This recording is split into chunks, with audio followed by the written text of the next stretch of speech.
The young and the restless spoilers. It had started with a whisper.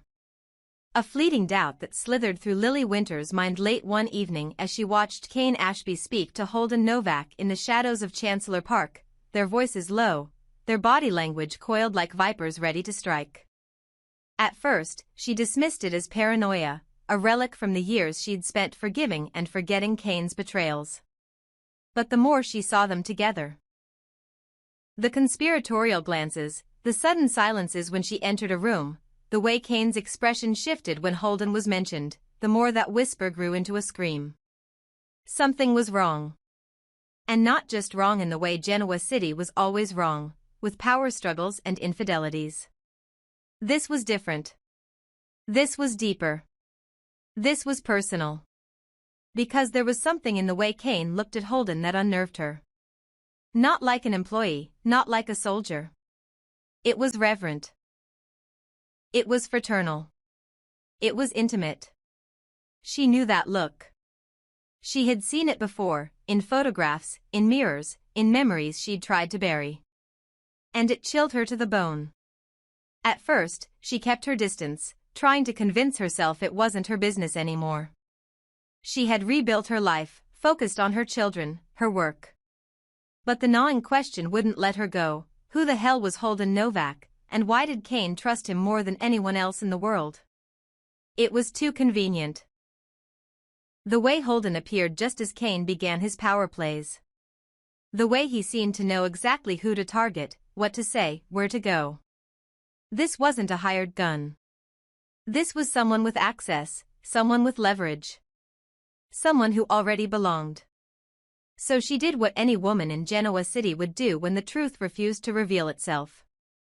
She followed him.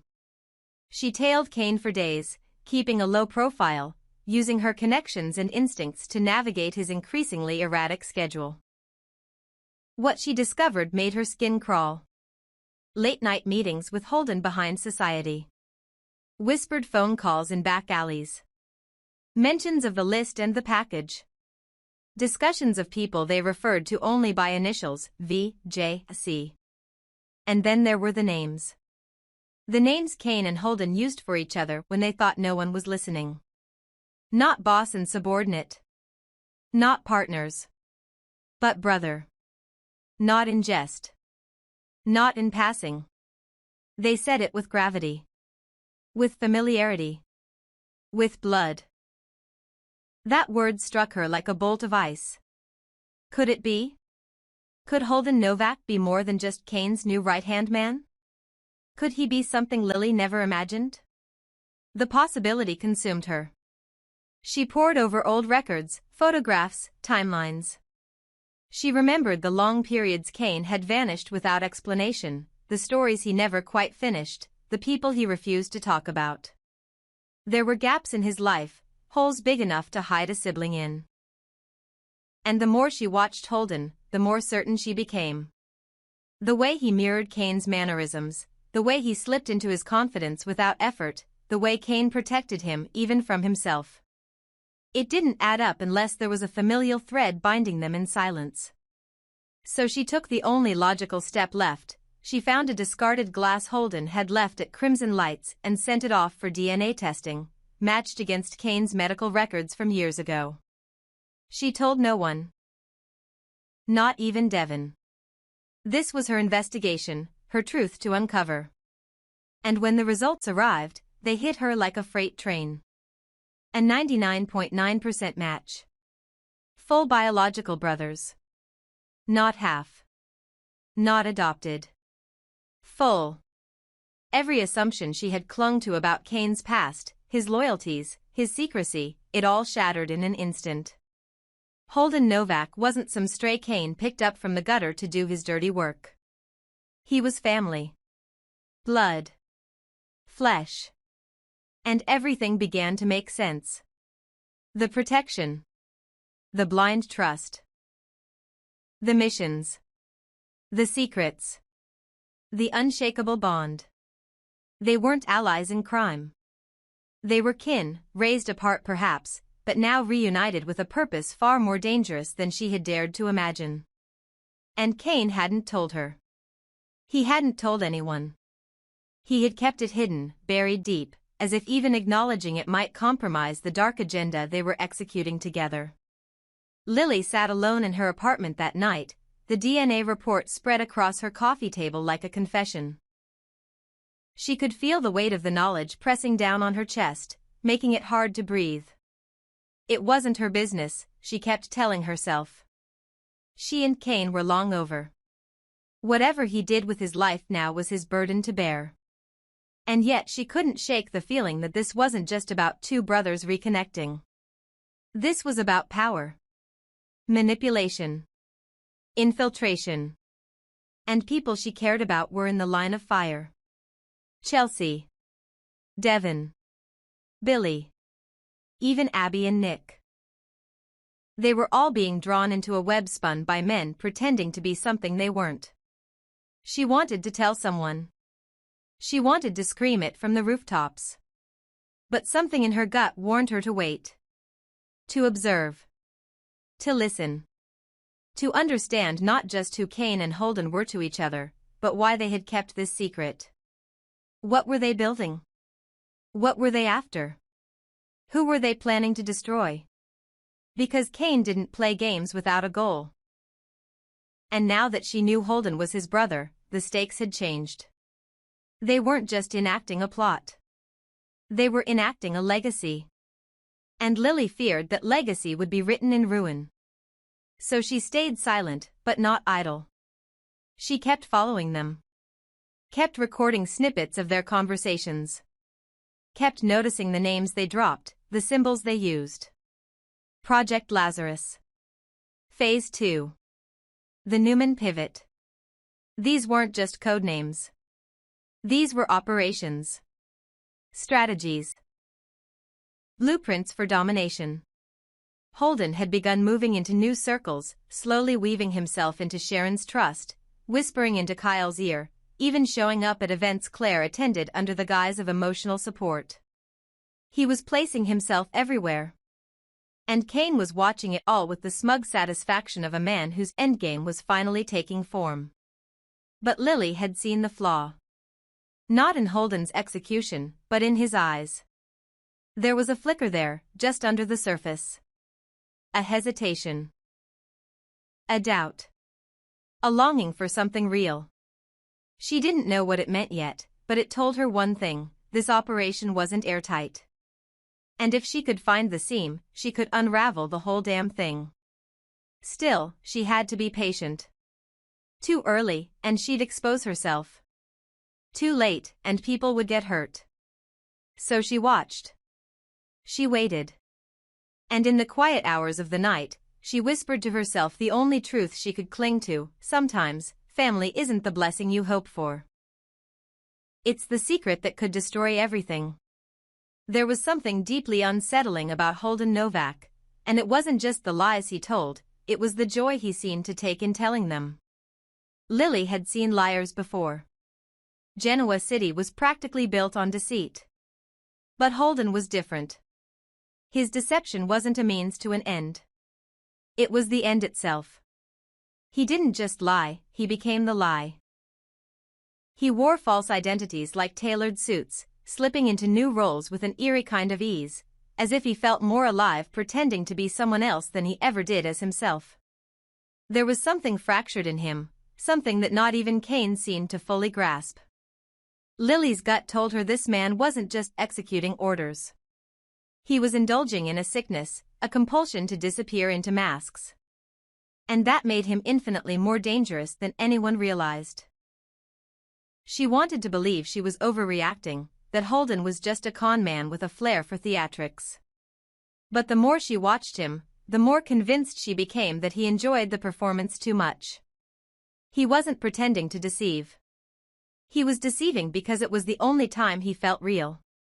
And when someone begins to mistake their lies for identity, there's no telling what lines they're willing to cross. It terrified her to think how easily he had infiltrated so many lives. Chelsea, Kyle, Claire, Sharon, all charmed, all drawn in by someone who might not even exist. The name Holden Novak could very well be just another costume in a closet full of discarded personas. That was when Lily realized she couldn't handle this alone. She needed to tell someone who wouldn't dismiss her instincts as jealousy or paranoia. And there was only one man who had both the motive and the history to understand the threat Holden posed, Damian Cain. She hadn't spoken to him in days. Things between them had grown complicated, as they always did when feelings got involved. Damian had become more protective, more intense. It was clear he was falling in love with her, and while part of her welcomed that warmth, another part bristled under the weight of it. Still, he was the only person who might be able to help her decode whatever twisted game Cain and Holden were playing. She found Damian that evening at the edge of Chancellor Park, standing beneath the amber glow of a broken street lamp, staring at nothing. There was a heaviness to him, a sadness in his eyes that she hadn't seen before. When she told him about the DNA test, about Holden being Cain's biological brother, he barely reacted. He nodded once, then looked away. That was when she realized the truth, he already knew. Or at least, he had suspected. What shocked her wasn't that he knew. It was that he didn't seem to care. Damian was consumed, not with Holden or the larger conspiracy, but with Cain. Everything in his mind seemed to spiral around his need to expose and destroy Cain Ashby. He barely blinked at the idea that Holden might be a sociopath who wore identities like perfume. His response was chilling in its indifference, then we'll add him to the list. But that wasn't enough for Lily. She needed him to understand that Holden wasn't just a puppet. He might be the match that would burn everything down. She pleaded with Damian to focus on the bigger picture. That if they didn't act now, more people would get hurt. But Damian, eyes still locked on the distance, whispered what she feared most, I don't care about the rest of them. I just want Cain to suffer. It was then Lily understood that Damian might not be the ally she hoped for. He was too blinded by his hatred for Cain, too wounded by the past to see the present clearly. And while his love for her was real, intense, desperate, consuming, it was also a liability. He didn't fear Holden because he feared losing Lily to Cain. His focus wasn't on the threat Holden posed to the city. It was on the threat Cain posed to his heart. And that left Lily in an impossible position, trapped between a man obsessed with revenge and another who thrived on deception. What disturbed her even more was the question no one had asked yet. How did Holden find Cain in the first place? Because if Cain had no idea he had a brother, how did Holden know? How did he track Cain down and insert himself so precisely into his life at the exact moment Cain was rebuilding his power network? It didn't add up. Holden had appeared too suddenly. Had too much information. Moved too efficiently. This wasn't the work of a lost brother seeking family. This was the work of someone sent. Trained. Deployed. Which begged the most terrifying question of all, who sent him? If Holden and Cain were merely players, then someone else had written the script. Someone watching from the shadows, pulling the strings with quiet precision.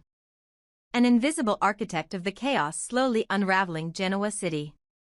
Lily had heard the name whispered once, the patron. A man neither Cain nor Holden spoke of directly, but whose approval they both seemed to crave.